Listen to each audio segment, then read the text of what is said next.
At my daughter's wedding, her fiancé introduced me to his boss as an unemployed loser. His boss looked at me, smiled, and said, "Nice to meet you, partner." The fiancé was speechless with shock. On my daughter's wedding day, her cocky groom introduced me to his boss as an unemployed loser. The groom fell silent when his boss smiled, patted me on the shoulder, and said, "Good to see you, partner." Then he turned to the groom with a chilling, "You're fired." The groom was speechless with shock. The waiter led us to a corner table at Lakeview Grill, and I watched Derek Harrington smooth his tie before sitting down. Nancy beamed at both of us, her engagement ring, catching the soft restaurant lighting. "So, Mr. Wood," Derek began, not waiting for our drinks to arrive. "Nancy tells me you're between opportunities right now." I blinked. Between opportunities. The phrase hung in the air like expensive cologne, overwhelming and unnecessary. "I'm retired," I said simply, unfolding my napkin. Derek's smile widened, the kind that didn't reach his eyes. "Right, of course. Well, I work at Technova Innovations, leading AI solutions company in the Midwest. I'm senior manager of corporate sales." "Sounds impressive." I kept my voice neutral. "How long have you been there?" 3 years now. I've increased my department sales by 40%. Derek leaned back, clearly expecting admiration. "What field were you in, Mr. Wood?" "Nothing special, really. Just business." Nancy touched Derek's arm gently. "Dad's being modest. He always says that." Derek nodded knowingly. "I see. Well, the main thing is staying healthy at your age, right? Keeping busy with hobbies." My fingers tightened slightly around my water glass. "At my age." The condescension dripped from his words like honey from a broken jar. "Hobbies keep me occupied," I agreed. The waiter appeared, pen ready. Derek ordered the pan-seared salmon with truffle risotto. Nancy chose the herb-roasted chicken. I glanced at the menu briefly. "I'll take the soup and sandwich combo, please." Derek's eyebrows rose fractionally. "The soup special? Dad, are you sure? This is supposed to be celebratory." NY's cheeks flushed pink. "Derek, it's fine. Dad likes simple food." Of course. Of course." Derek waved his hand dismissively. "Everyone has different budgets. I totally understand." The word budgets landed like a slap. He understood, did he? This 34-year-old middle manager understood my financial situation based on a soup order. "Tell me about Technova," I said, steering the conversation away from my supposed poverty. "What kind of AI solutions?" Derek's chest puffed up visibly. "Cutting-edge stuff. Machine learning algorithms for corporate efficiency. Predictive analytics, automated decision trees. We're revolutionizing how businesses operate." "Fascinating. The company's been around long, about 30 years, but they really took off in the last decade. Before that, probably just another garage startup, you know. Now, we're pulling in serious revenue." Derek cut into his salmon with surgical precision. "I'm actually on track for a promotion to department director, maybe even regional manager after that." Nancy smiled proudly. Derek's incredibly driven. He works 60-hour weeks sometimes. 60 hours? I raised an eyebrow. "That's dedication. Success requires sacrifice, Mr. Wood. That's something my generation understands." Derek's tone suggested my generation understood very little. "The business world moves fast now. You have to adapt or get left behind." I took a spoonful of my soup. Surprisingly good tomato bisque. Change can be challenging. Exactly. That's why I stay current with industry trends, attend seminars, network constantly. It's not enough to just coast through life anymore. Derek gestured with his fork. "People your age, no offense, sometimes get stuck in old patterns. The world's different now." Nancy shifted uncomfortably. "Derek means things have evolved since Dad's time." "Right. Evolution." I nodded slowly. "Survival of the fittest and all that." Derek missed the edge in my voice entirely. "Precisely. Companies like Technova reward innovation and results. Old school thinking doesn't cut it anymore. We need fresh perspectives, aggressive strategies, and you provide those." "Absolutely. My department's numbers speak for themselves. 40% growth doesn't happen by accident." Derek leaned forward conspiratorially. "Between you and me, some of the older employees there are, well, let's say they're not keeping up. Dead weight, if you're honest about it." "Dead weight," I filed that phrase away carefully. "The older employees must have experience, though," I suggested mildly. Derek shrugged. "Experience without adaptation is just stagnation. The company would probably be better off replacing half the senior staff with hungry young talent." Nancy laughed nervously. Derek's very passionate about efficiency. "Passion drives results," Derek continued, warming to his theme. "That's what separates winners from," he glanced at my soup bowl. "Well, from people who settle for less." The insult hung between us like smoke. People who settle for less. People like me, apparently. The unemployed old man ordering soup while his daughter's successful fiancé enjoyed truffle risotto. I set down my spoon deliberately. The metal clinked against ceramic with surprising sharpness. Settling can be a choice, I said quietly. Derek didn't hear the warning in my tone. He was too busy savoring his victory over the pathetic old man across the table. Derek wiped his mouth with his napkin, clearly energized by what he perceived as my surrender. The salmon on his plate was barely half finished-ish, but he'd already moved into full lecture mode. You know what, Mr. Wood, I respect that you're trying to stay positive about your situation. His voice carried that particular tone people use when talking to children or the elderly, but have you considered consulting with your experience? There might be opportunities. Experience is interesting, I replied carefully.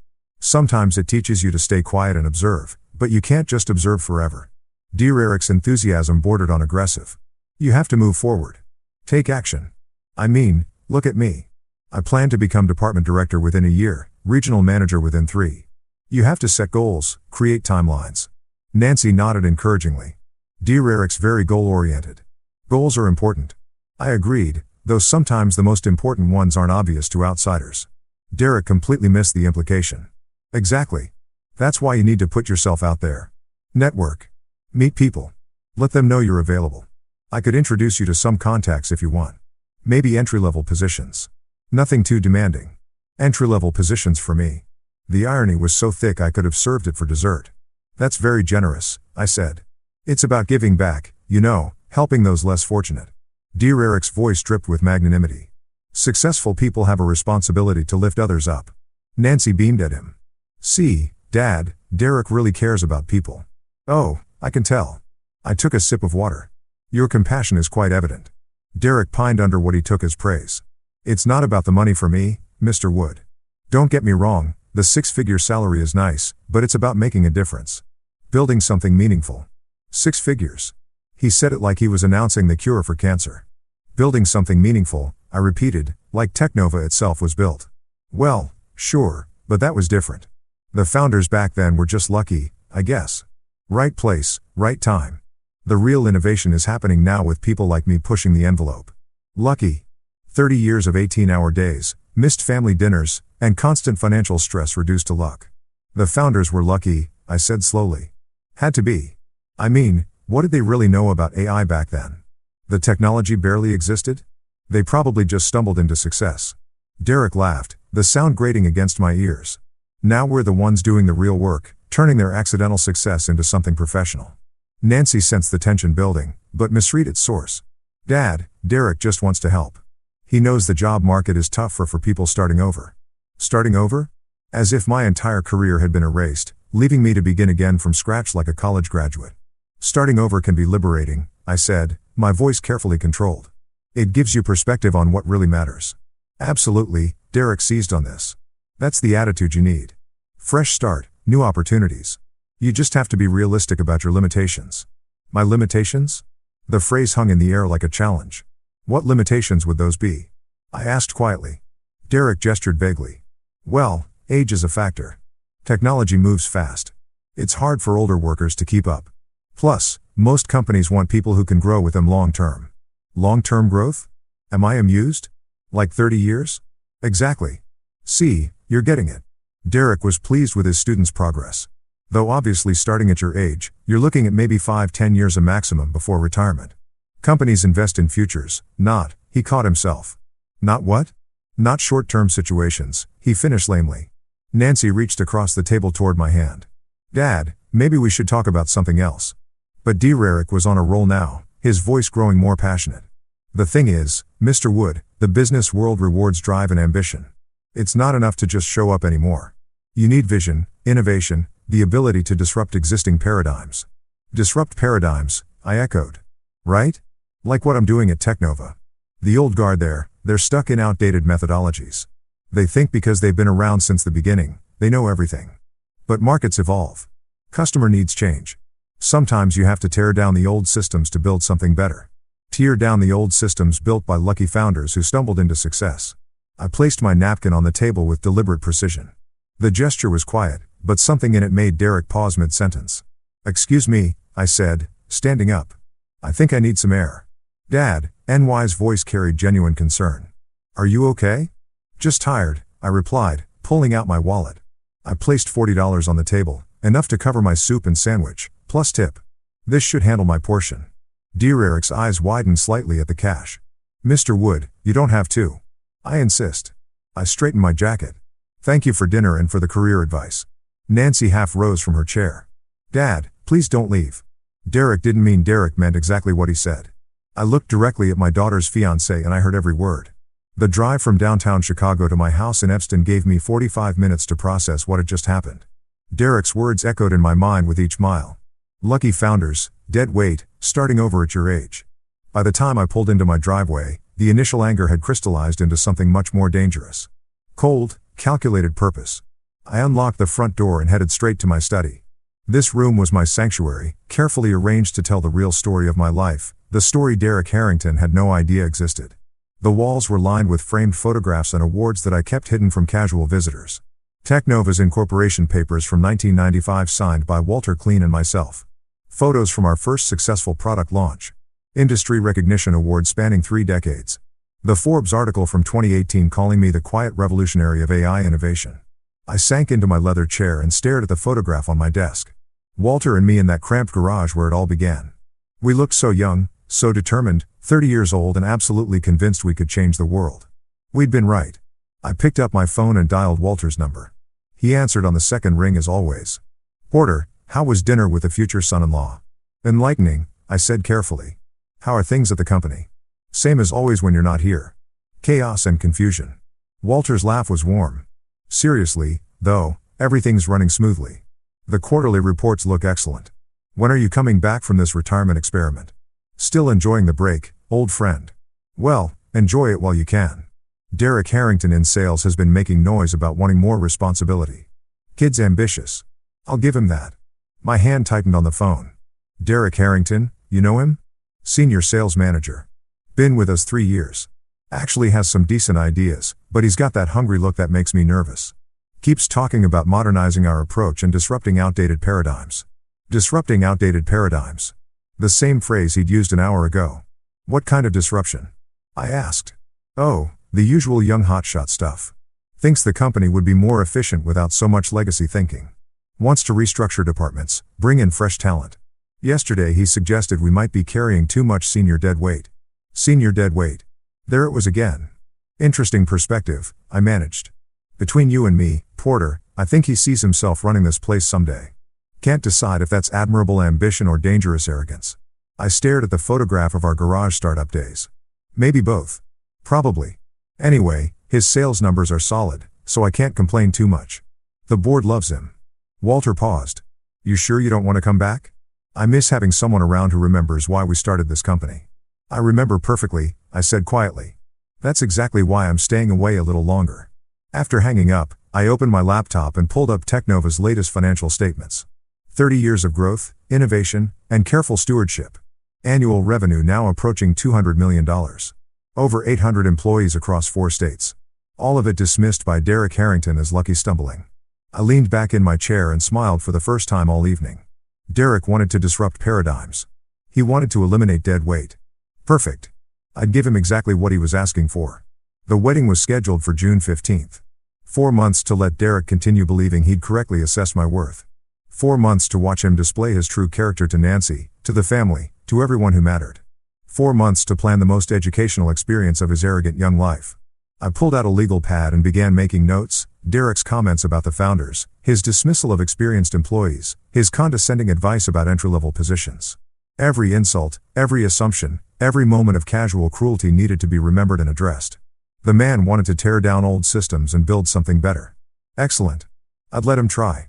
I picked up the garage photograph again, studying Walter's younger face beside mine. We'd built Technova with our bare hands, sacrificing everything for a vision that seemed impossible to everyone else. We'd earned every success, survived every failure, and created something that outlasted the predictions of every expert who'd written us off. Derek Harrington thought experience without adaptation was stagnation. Soon he'd learned what 3 decades of adaptation looked like when it was directed at a very specific target.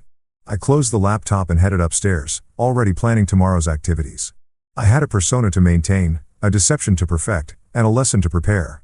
Derek wanted to see what happened when successful people help those less fortunate. He was about to find out. 2 weeks had passed since that illuminating dinner. I'd spent the time exactly as Derek would expect, reading newspapers on my front porch, tending my small garden, playing the role of the aimless retiree perfectly. When I heard the car pull into my driveway that Tuesday afternoon, I was ready.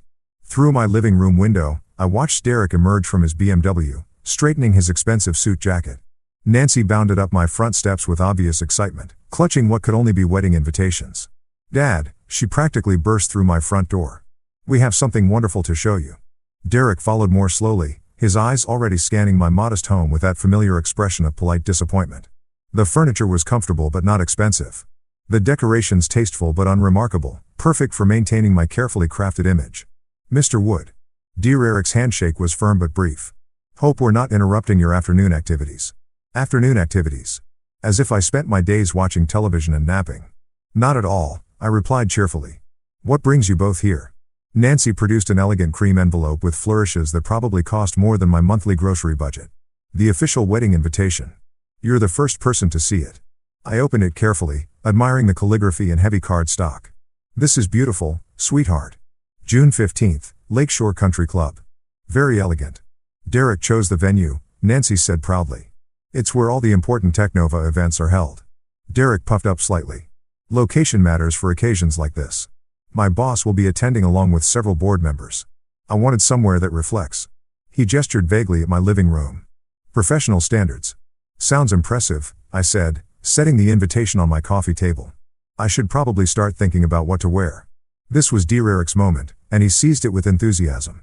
"Actually, Mr. Wood, that's something I wanted to discuss." His tone shifted to what he probably thought was tactful concern. "My boss will be at the wedding, Walter Klein. Very influential person in our industry. Perhaps you should dress. How should I put this? More presentably than usual." Nancy shot him a warning look, but dear Eric was committed to his mission of improving his future father-in-law's appearance. "I have a perfectly good suit," I said mildly. "I'm sure you do." Dear Eric's eyes swept over my casual slacks and cardigan. "Walter expects a certain level of sophistication from the families of his employees. First impressions matter enormously in business. Walter expects sophistication." If only Derek knew that Walter and I had been splitting pizza and working 20-hour days when sophistication meant remembering to wear matching socks. "Don't worry, son," I replied with what I hoped was reassuring simplicity. "I know how to handle bosses." Derek's expression suggested he doubted this claim entirely. "Walter Klein is a very influential person in our industry, Mr. Wood. He's built Technova from nothing into a major corporation. Men like that notice everything.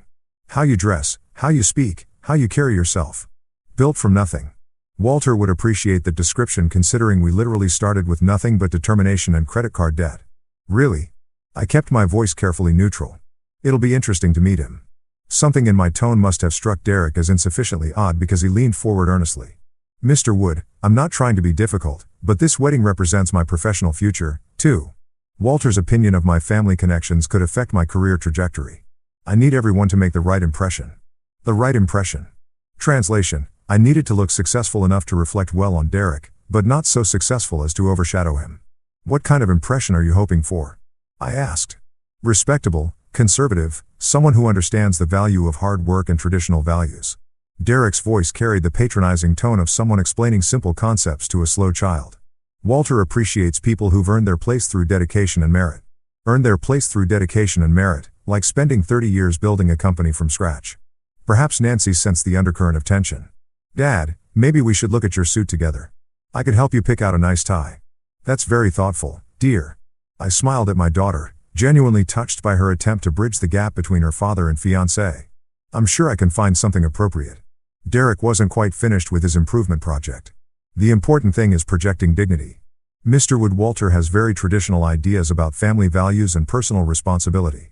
He believes people should present themselves with pride regardless of their circumstances." Regardless of their circumstances. The phrase hung in the air like an elegant insult wrapped in silk and tied with good intentions. "I understand completely." I said. "Personal presentation says a lot about character." "Exactly." Dear Eric beamed, pleased that his lesson had been absorbed. Character matters more than bank accounts to men like Walter. He can spot authentic quality from across a room. Authentic quality. Walter certainly could spot it. We'd been recognizing it in each other for 30 years. Nancy suggested we move to the garden, claiming she wanted to show Derek my tomato plants. Nancy led me through the sliding glass door into my small backyard garden, leaving Derek inside, studying the wedding seating chart she'd conveniently left on my dining table. The afternoon sun cast long shadows across the neat rows of vegetables I'd been cultivating since retirement. "Dad." Nancy's voice carried a weight I hadn't heard since she was 16, and trying to explain why she'd borrowed my car without permission. "What are you planning?" I settled onto the wooden bench I'd built last summer, gesturing for her to join me. "Planning, just trying to be a good host to my future son-in-law." "Don't." Nancy sat down, but turned to face me directly. "I've known you my entire life. You're up to something, and it involves Derek, and I need to know what it is." Through the glass door, I could see Derek hunched over the seating charts, probably calculating the optimal positioning relative to Walter's table. The irony was almost too perfect. "Sweetheart, sometimes people need time to show their true nature." "What does that mean?" NY's voice sharpened with frustration. "Why won't you tell Derek the truth about Technova? Why are you letting him think you're some unemployed old man who needs career advice?" There it was. My daughter was far more perceptive than Derek gave her credit for. "You know about Technova?" I asked carefully. "I've always known, Dad. Maybe not the details, but I knew you didn't just work there. You helped create it. Those photographs in your study, the awards you think I don't notice. The way Walter talks about you when he calls." NY's eyes were bright with unshed tears. "Why are you lying to the man I'm going to marry?" I reached over and took her hand. Her engagement ring caught the sunlight, throwing tiny rainbows across the garden dirt. "I'm not lying, Nancy. I'm just not volunteering information." "That's the same thing, is it?" I squeezed her fingers gently. "Has dear Eric asked about my background?" "Really?" Asked with genuine curiosity about who I am as a person. Nancy opened her mouth to argue, then closed it. We both knew dear Eric had made assumptions based on my appearance and current lifestyle, never bothering to dig deeper. "But this isn't fair." NY's voice cracked slightly. "He doesn't know he's being tested. Life isn't fair, sweetheart. People judge each other every day based on surface impressions. The question is, what kind of person does Derek become when he thinks he has the upper hand?" Through the glass, dear Eric was now pacing while talking on his phone, probably updating someone about his boss attending the wedding. His gestures were animated, self-important. "You saw how he treated me at dinner," I continued quietly. "The condescension, the unsolicited advice, the casual dismissal of anyone he perceives as unsuccessful. Is that the man you want to spend your life with?" Nancy was quiet for a long moment, watching Derek through the window. "He's not always like that. When we're alone, he's different, kinder." "I'm sure he is. But character isn't what we do when it's easy, Nancy. It's what we do when we think nobody important is watching." "So, you're preparing some kind of lesson for him?" NY's voice mixed concern with reluctant curiosity. "What happens at the wedding when he finds out?" I smiled, feeling the familiar satisfaction of a well-laid plan. "He gets to learn that assumptions can be dangerous, that treating people with respect isn't about their bank balance or job title, that kindness shouldn't be conditional on social status. And if he doesn't learn, if he gets angry or embarrassed, then you'll know exactly who you're marrying." I turned to look at my daughter directly. "Nancy, I'm not trying to sabotage your happiness. I'm trying to protect it. Better to see his true character now than discover it 5 years into marriage." Nancy stared at her hands, turning the engagement ring slowly around her finger. "You want me to keep this secret until the wedding? I want you to watch, really watch how Derek treats people he thinks are beneath him. Watch how he talks about Walter, about success, about what makes someone worthy of respect." I paused. "And then decide for yourself what kind of life you want. What if I decide Derek is exactly who I thought he was? Then I'll dance at your wedding and welcome him to the family with genuine joy." I meant every word. "But Nancy, make sure you're seeing him clearly, not just seeing what you hope is there." Nancy stood up, brushing dirt from her jeans. Through the glass, dear Eric was ending his phone call, looking around for us with mild impatience. "He's going to hate you when he finds out," she said quietly. "Probably. The question is, will he hate himself for how he's treated me?" Nancy looked at me for a long moment, wrestling with loyalties and uncertainties. Finally, she nodded slowly. "Okay, Dad. I'll keep your secret, but promise me you're not doing this just for revenge." "I promise you, sweetheart, everything I'm doing is because I love you." Derek appeared at the sliding door, tapping his watch. "Nancy, we should probably head out soon. I have a conference call with the West Coast team in an hour." "Coming," Nancy called back, then looked at me one more time. "Just be gentle with him, okay? Whatever you're planning." I stood up and kissed her forehead. Gentle lessons are rarely the ones that stick. The months between March and June passed in a carefully orchestrated dance of preparation. While Derek continued his condescending check-ins, and Nancy maintained our agreed-upon silence, I methodically arranged every detail of the most educational wedding gift of dear Eric's young life. 3 days before the wedding, I stood in Armando's custom tailoring on Michigan Avenue, studying myself in the three-way mirror. The charcoal gray suit was impeccably cut, but deliberately understated, expensive enough to command respect, conservative enough to avoid suspicion. "The fit is perfect, Mr. Wood," Armando said, adjusting the jacket shoulders with practiced precision. "This suit will emphasize your dignity without screaming about price tags." "That's exactly the point," I replied, admiring how the subtle pinstripes caught the light. "The important thing is that it says the right things without words." "Ah, you understand elegance." Armando smiled approvingly. "True quality speaks in whispers, not shouts." 2 days before the wedding, I visited Cartwright & Associates jewelry store in the Gold Coast district. The sales associate, a sharp woman in her 40s, spread several options across black velvet. "These Technova logo cufflinks are quite striking," she said, holding up a pair of platinum pieces with the company's distinctive diamond chip T. "Custom ordered, I assume." "A small commemorative piece," I said, fastening them to my shirt cuffs. They caught the store's lighting beautifully, subtle enough to appear understated, distinctive enough for Walter to recognize immediately. "Excellent choice. They suggest success without ostentation." The day before the wedding, I met with Jonathan Pierce, my private banker at First National. His corner office overlooked Lake Michigan. Floor-to-ceiling windows framing the endless blue horizon. Such a substantial amount for a wedding gift. Jonathan raised his eyebrows as he reviewed the transfer documents. "Are you absolutely certain about this figure, Porter?" "This is a very special occasion," I replied, signing the authorization with deliberate strokes. "My daughter deserves the finest wedding gift possible. $50,000 is certainly generous, even by your standards." Jonathan processed the paperwork efficiently. "Cash or certified check?" "Certified check. I want the amount clearly visible when it's presented." That evening I walked along the Lake Michigan shoreline, my usual route for serious thinking. The water stretched endlessly eastward, its surface rippling with late afternoon sunlight. Tomorrow's rehearsal dinner would begin the final act of Derek's education. I thought about Walter's likely reaction when he spotted the Technova cufflinks. Walter had suggested those exact cufflinks as company gifts 3 years ago. He'd remember them instantly. The moment of recognition would be worth 30 years of patience. Derek had spent months preparing his boss for the wedding of a hard-working employee to the daughter of an unfortunate old man. Walter would arrive expecting to make polite conversation with Derek's down-on-his-luck future father-in-law, perhaps offer some charitable words about the dignity of honest labor. Instead, he'd discover his co-founders sitting at the family table, wearing their company logo and writing wedding checks that exceeded Derek's annual salary. I stopped walking and stared out at the horizon. The lake was calm today, its surface like glass. Tomorrow would bring storms, but sometimes storms were necessary to clear the air. My phone buzzed with a text from Nancy. "Rehearsal dinner tomorrow at 6 p.m. Derek's very excited about you meeting Walter. Still time to change your mind about this, Dad." I typed back, "Looking forward to it, sweetheart. Everything will work out exactly as it should." Which was true. Derek would get exactly what he'd been asking for, a chance to show his true character in front of the people who mattered most. He'd demonstrate his values, his priorities, his definition of human worth. The only difference would be the audience's reaction. I turned and headed back toward my car, feeling the satisfaction of a plan approaching perfect execution. Tomorrow night, Derek would discover that assumptions could be expensive. By Sunday, he'd learned that respect shouldn't be conditional on perceived social status. The gentle waves lapped against the shore behind me, steady and inexorable as time itself. The Drake Hotel's marble lobby gleamed under crystal chandeliers as I walked through the revolving doors. My reflection multiplying in polished surfaces. 20 minutes earlier I'd driven from Evanston with the satisfaction of a chess player preparing checkmate. Tomorrow would bring revelation, but tonight offered one final opportunity to observe Derek's character.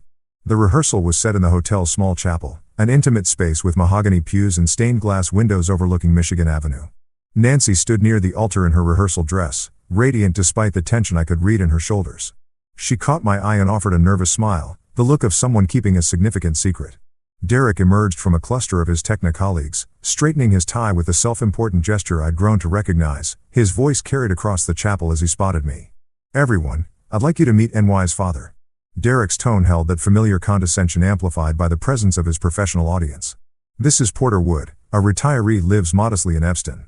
Lives modestly, the phrase hung in the air like expensive incense meant to establish social hierarchy for his colleagues' benefit. "Pleasure to meet you, Mr. Wood," said a woman in an expensive blazer.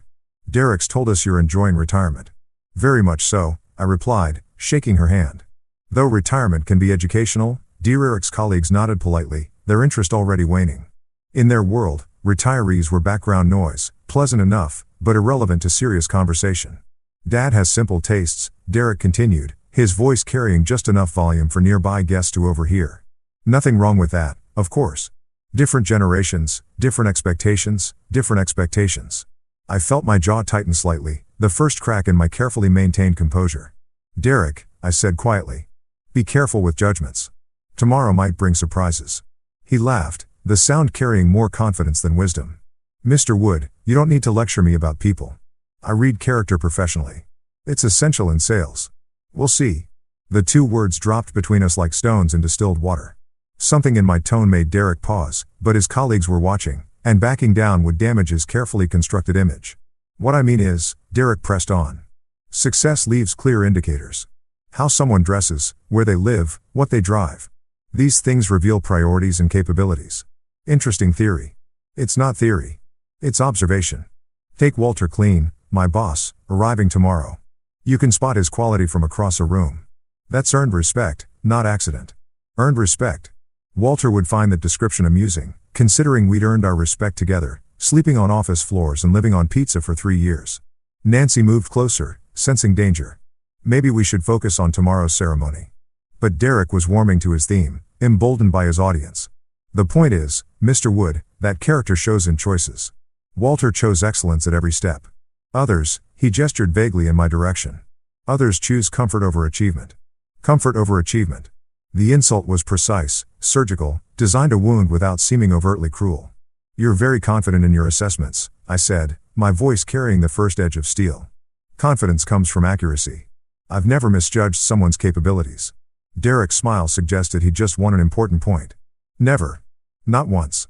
People reveal themselves quickly if you know what to look for. I stood up slowly, feeling the weight of 4 months' patience crystallizing into cold purpose.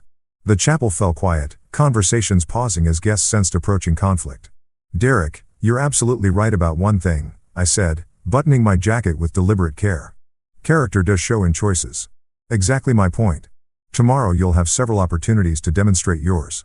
Dear Eric's confidence flickered slightly. What's that supposed to mean?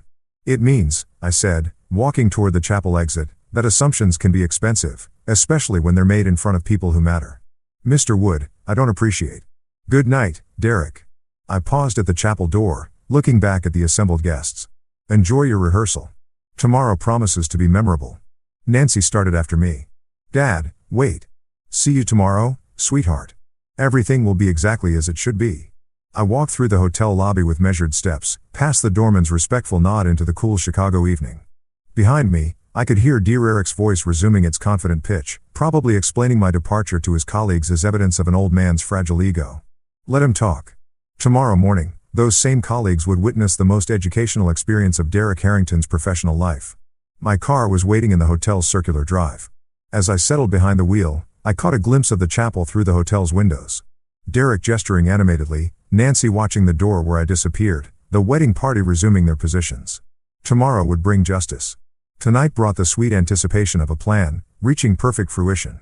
The drive from downtown Chicago to Evanston gave me 30 minutes to transform the sharp anger of confrontation into the calm determination of justice.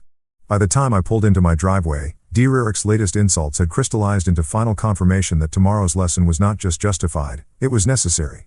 I sat in my darkened car for a moment, staring at my modest house. 4 months ago, Derek had dismissed the same home as evidence of my failure. Tomorrow, he'd learned that success wasn't always displayed in mansion size or luxury car brands. Inside, I went straight to my study and opened the laptop. Walter had sent an email earlier. Looking forward to meeting your future son-in-law tomorrow. Derek sounds like an ambitious young man. Ambitious? That was one word for it. I typed back, tomorrow you'll meet someone very interesting at the wedding, Walter. His response came within minutes. Who would that be? My future son-in-law. I think you'll have much to discuss about character and professional development. Intriguing. Should I be prepared for anything specific? Just be yourself, old friend. Your natural wisdom will be sufficient. I closed the laptop and moved to my bedroom, where tomorrow's wedding outfit hung perfectly pressed. The charcoal suit looked dignified but unremarkable, exactly the impression I wanted until the moment of revelation. The Technova cufflinks sat in their velvet box, waiting to catch Walter's attention at precisely the right moment. From my desk drawer, I retrieved the certified check I picked up yesterday. $50,000 made out to Nancy and Derek Harrington. The amount was carefully chosen, generous enough to demonstrate substantial wealth, large enough to shock Derek's presumptions about my modest circumstances. I thought about tonight's rehearsal, Derek's confident declaration that he'd never misjudged someone's capabilities. The arrogance had been breathtaking, even by his standards. But it was perfect. Tomorrow's humiliation would be complete, precisely because his confidence was so absolute. My phone buzzed with a text from Nancy. "Dad, are you okay? Derek feels bad about tonight." I typed back. "Derek feels exactly what he should feel. Tomorrow will clarify everything for everyone. I'm worried about what you're planning." "Don't worry, sweetheart. Justice is rarely as harsh as people fear." She didn't respond, probably wrestling with the same conflicted loyalties that had troubled her since our garden conversation. Part of her wanted to warn Derek to soften tomorrow's blow, but a larger part understood that some lessons could only be learned through experience. I walked to my study window and looked out at the quiet street. My neighbors were settling in for the evening, reading, watching television, living the comfortable retired lives Derek imagined were my only option. None of them knew that tomorrow would bring the most satisfying moment of my professional life. Walter's confusion had been perfect. He genuinely had no idea what awaited him at the wedding. When he spotted the Technova cufflinks, when Derek introduced me as NY's unemployed father, when the moment of recognition finally came, Walter's expression would be worth 30 years of partnership. I reviewed Derek's behavior one final time. The restaurant condescension, the career advice, the dismissal of dead weight employees. Tonight's lecture about character revealing itself through choices. Every insult had been carefully catalogued, every assumption documented. Tomorrow Derek would discover that character did indeed reveal itself through choices, and his choices had revealed far more than he intended. I prepared for bed with the methodical calm of a surgeon before a complex operation. Everything was ready. The suit, the cufflinks, the check, the perfect venue with Derek's boss and colleagues as witnesses. Nancy knew enough to stay out of the way when the moment came. As I turned off the bedside lamp, I felt the deep satisfaction of a plan approaching flawless execution. Derek had spent months demonstrating his values, his priorities, his definition of human worth.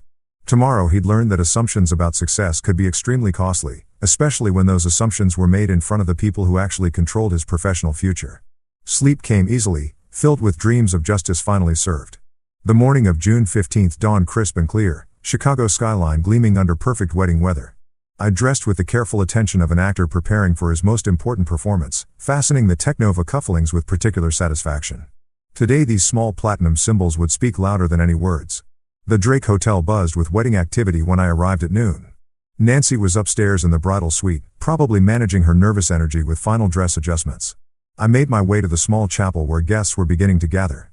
Walter stood near the front, distinguished in his navy suit, scanning the assembled crowd with the curious interest of someone meeting his employee's new family. He spotted me across the chapel and nodded politely, a stranger acknowledging another stranger at a mutual acquaintance's wedding. Derek emerged from a side room, resplendent in his formal wear, his confidence radiating like expensive cologne. He was scanning the crowd, too, probably ensuring Walter had the best possible view of the ceremony. When his eyes met mine, I saw a flicker of uncertainty. Last night's confrontation still echoing. "Mr. Wood," Derek approached with forced joviality. "Glad you decided to come after our discussion last night." "Wouldn't miss it for the world," I replied. "This promises to be unforgettable." Derek's smile tightened slightly, but he was too focused on today's performance to dwell on cryptic warnings. His colleagues from Technova had claimed seats in the third row, perfect witnesses for whatever was about to unfold. The processional music began, and I took my position near the chapel entrance. Nancy appeared at the top of the aisle, radiant in her grandmother's restored wedding dress, her face glowing with nervous joy. She tucked her arm through mine, and for a moment the elaborate revenge plot faded into simple paternal pride. "You look beautiful, sweetheart," I whispered as we began our walk. "Thank you, Dad." Her voice carried a tremor of emotion and anticipation for everything. We moved down the aisle at the traditional measured pace, guests rising in respectful acknowledgement. Derek stood at the altar, his eyes fixed on Nancy with genuine affection that reminded me why she'd fallen in love with him. Walter watched from his front row seat, probably calculating the appropriate level of enthusiasm for his employee's wedding. The officiant, a distinguished man in formal robes, raised his hands as we reached the altar. "Who gives this woman in marriage?" "I do," I said clearly, my voice carrying to every corner of the chapel. "Her father with great love and hope for her happiness." Nancy squeezed my hand before releasing it, and I formally placed her hand in Derek's. For a moment, the three of us stood together, father, daughter, and son-in-law, while the chapel watched in reverent silence. "Be happy, dear," I whispered to Nancy, kissing her cheek before taking my seat in the front row. The ceremony proceeded with traditional dignity. Derek and Nancy exchanged vows with obvious sincerity, their words carrying genuine emotion despite the undercurrents of tension. I found myself genuinely moved by their declarations of love and commitment, even as I anticipated the education that would follow. Walter sat 2 seats away, occasionally glancing in my direction with polite curiosity. Soon enough that curiosity would transform into something far more interesting. The officiant pronounced them husband and wife, and Derek kissed Nancy with the enthusiasm of a man who believed his future was perfectly secure. The chapel erupted in applause, guests rising to celebrate the new couple as wedding bells chimed from the hotel's sound system. As the recessional began, I noticed Derek scanning the crowd again, his eyes finding Walter with obvious satisfaction. He'd successfully married the woman he loved in front of his professional mentor, having navigated the potential embarrassment of his unemployed father-in-law without incident. The receiving line formed in the chapel's vestibule, guests offering congratulations as Nancy and Derek beamed with newlywed joy. I positioned myself appropriately as father of the bride, accepting well wishes and compliments about the beautiful ceremony. Derek was in his element now, introducing Nancy to his colleagues with obvious pride. "My wife," he kept saying, savoring the new title. His confidence had returned completely. Last night's confrontation forgotten in the glow of wedding success. Through the crowd, I saw Walter approaching the receiving line, probably preparing to offer appropriate congratulations to his employee's new family. The moment I'd been orchestrating for 4 months was finally at hand. Derek spotted Walter's approach and straightened unconsciously. The ambitious employee preparing to impress his boss one final time. The hotel's banquet hall sparkled under crystal chandeliers, transformed into an elegant reception space during the 2 hours between ceremony and celebration. Guests mingled with champagne glasses, their conversations mixing with soft jazz from the hotel's string quartet. I positioned myself near the bar, watching Derek work the room with practiced enthusiasm. Walter stood by the floor-tossing windows overlooking Lake Michigan, his distinguished profile outlined against the afternoon sunlight. He'd spent the ceremony observing politely, probably calculating the appropriate level of engagement with his employee's new family. Soon that calculation would become irrelevant. Derek approached Walter with the calculated confidence of an ambitious subordinate, NY's hand tucked proudly through his arm. This was his moment, introducing his beautiful new wife to the man who controlled his professional future while demonstrating his superior social connections. "Mr. Clean." Derek's voice carried perfectly across the reception noise. "I'd like you to meet my wife, Nancy, and her father." I moved closer, timing my approach with the precision of a watchmaker. 4 months of patience were about to pay dividends that would compound for years. Walter turned with polite interest, extending his hand to Nancy. "Congratulations, my dear. Derek speaks of you constantly." "Thank you, Mr. Clean. Derek admires you tremendously." Derek beamed at this exchange, his chest visibly swelling with pride. Then he gestured toward me with casual condescension. "And this is my father-in-law, Porter Wood." Derek's tone shifted subtly, carrying just enough dismissal to establish hierarchy. He's an unemployed retiree, lives modestly in Evanston." The words hung in the air like expensive perfume, obvious to everyone within hearing distance. Several of Derek's colleagues had drifted closer, probably expecting another demonstration of their rising star's social superiority. Walter's head turned toward me slowly, his executive-trained composure slipping for just a moment. His eyes found my face, then dropped immediately to my cufflinks. The Technova logo caught the chandelier light perfectly, platinum and diamond spelling out 30 years of partnership. "Porter." Walter's voice carried genuine shock. "Porter Wood." Derek blinked, clearly not expecting this level of recognition. "You know him?" "Know him?" Walter's voice rose slightly, drawing attention from nearby conversations. "Porter, what in blazes are you doing here?" "Attending my daughter's wedding," I replied calmly, extending my hand. "Good to see you, Walter.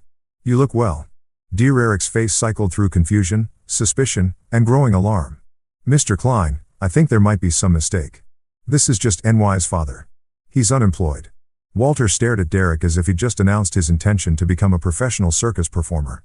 "Unemployed? Derek? This is Porter Wood, co-founder of Technova Innovations, my business partner for 30 years. The words hit Derek like physical blows. I watched his face transform from confident superiority to dawning horror, his mouth opening and closing without sound. Around us, conversations had stopped entirely. Wedding guests sensing drama more compelling than small talk. "Partner?" Derek's voice cracked slightly. "That's impossible." He's just what?" Walter's tone had shifted from surprise to something considerably less friendly. "Just the man who built our company from nothing. Just the genius who created half our core technologies. Just my closest friend and business colleague." Derek turned to stare at me, his face pale beneath his wedding tan. "You're really co-founder and primary shareholder of Technova Innovations." I confirmed quietly. The company where you've spent 3 years explaining to me how business really works. Nancy moved closer to Derek, her face a mixture of sympathy and anxiety. She'd known this moment was coming, but couldn't have prepared for the public devastation written across her new husband's features. Walter's executive instincts were kicking in now, his voice carrying the authority of someone accustomed to difficult personnel decisions. Derek, exactly what have you been saying to my business partner? Derek's mouth worked soundlessly, his confident wedding day persona crumbling like expensive paper in rain. The colleagues who'd been impressed by his networking skills were now witnessing the most spectacular professional implosion in Technova's 30-year history. I didn't know, Derek finally managed, his voice barely above a whisper. He never told me. Walter's expression suggested this explanation was entirely insufficient. Dear Eric's face had gone from wedding day glow to surgical sweet pular in less than 30 seconds. Around us, the reception had transformed from elegant celebration to riveting spectacle. Guests forming a loose circle around our group like spectators at an unexpected street performance. Mr. Klein, please. I didn't know. Derek's voice carried the desperation of a man watching his career evaporate in real time. He never told me he worked at Technova. Worked at? Walter's eyebrows rose with dangerous calm. Derek, Porter doesn't work at Technova. Porter is Technova. Half the patents on our core technologies bear his signature. The information hit Derek like successive physical blows. I could almost see him calculating the full scope of his mistake. Every condescending comment, every piece of unsolicited advice, every moment of casual dismissal playing back in devastating clarity. I can explain everything. Dear Eric's voice cracked as he turned between Walter and me with frantic energy. There's been a misunderstanding. The only misunderstanding, Walter's voice had acquired the steel that made him formidable in boardroom negotiations, is how my senior sales manager could treat my business partner like a charity case for 4 months without anyone telling me. Nancy moved protectively toward Derek, her wedding dress wrestling against the growing tension. Mr. Clean, Derek honestly didn't know. Dad never mentioned the company connection. Your father shouldn't have needed to mention it, Walter replied, his attention fixed on Derek with laser intensity. Basic human respect isn't conditional on someone's job title or bank balance.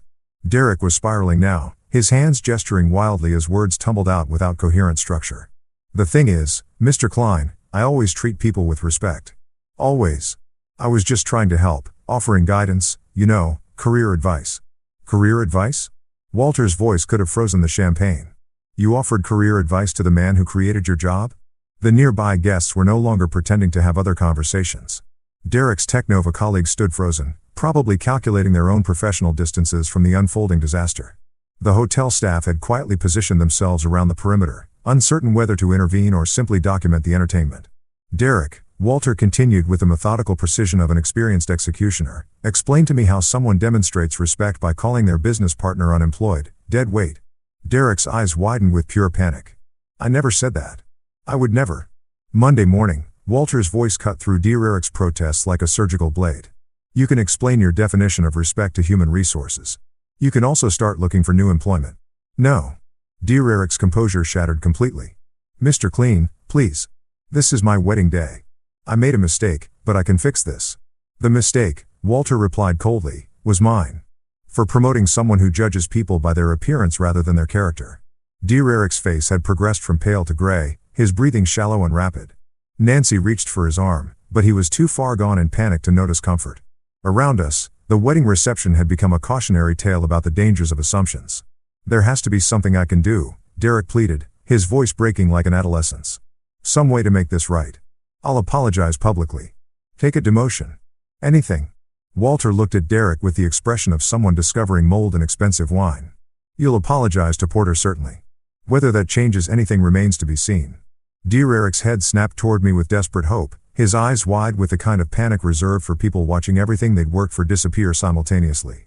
The confident young executive who'd lectured me about business success had been replaced by someone who looked like he might collapse at any moment. Mr. Wood Porter, please. Dear Eric's voice trembled with genuine terror. I know I made mistakes, but I can learn. I can change. Please don't let him destroy my career. The moment hung between us like a sword, sharp and gleaming and ready to fall. Dear Eric stood before me with his entire future balanced on the edge of my next words, his face a study in absolute desperation. Nancy watched with tears threatening her wedding makeup, torn between the two men she loved most. Walter waited with the patient intensity of someone prepared to execute a professional death sentence.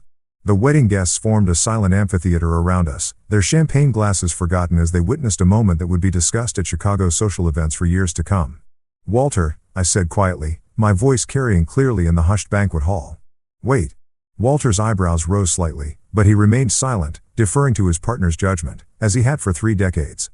I looked at Derek, seeing not the arrogant young man who'd condescended to me for months, but someone who just learned the most expensive lesson of his professional life. His hands trembled slightly as he waited for my verdict. Derek, I said, keeping my voice gentle but firm, look at me. He raised his eyes, and I saw genuine remorse there. Not just fear for his career, but actual understanding of what he'd done wrong. I accept your apology, I continued, watching relief flood his features. But I have one condition for my forgiveness. Anything, dear Eric whispered. Absolutely anything. Never again judge someone's worth by the size of their paycheck or the label on their clothes. I paused, letting the words sink in. Character isn't measured in dollar signs, and respect shouldn't depend on bank statements. Derek nodded vigorously, tears of relief and genuine remorse mixing in his eyes. I understand. I promise. I've learned my lesson. I turned to Walter, who was watching our exchange with the careful attention of someone evaluating a critical business decision. Walter, Derek made assumptions based on incomplete information. We've all done that at various points in our careers. Walter's expression softened slightly, though his executive instincts remained engaged. Are you asking me to overlook 4 months of disrespect toward my business partner? I'm asking you to consider that sometimes the best lessons come from mercy rather than punishment. I place my hand on Derek's shoulder. Derek has a good track record at the company. His sales numbers speak for themselves.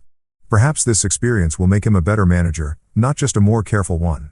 Dear Eric looked between Walter and me with the expression of someone watching his entire future being negotiated by forces beyond his control. Nancy stepped closer, her hand finding Dear Eric's arm in a gesture of support and solidarity. Walter studied Derek for a long moment, his businessman's instincts wearing with his respect for his partner's judgment. Finally, he nodded slowly. Derek.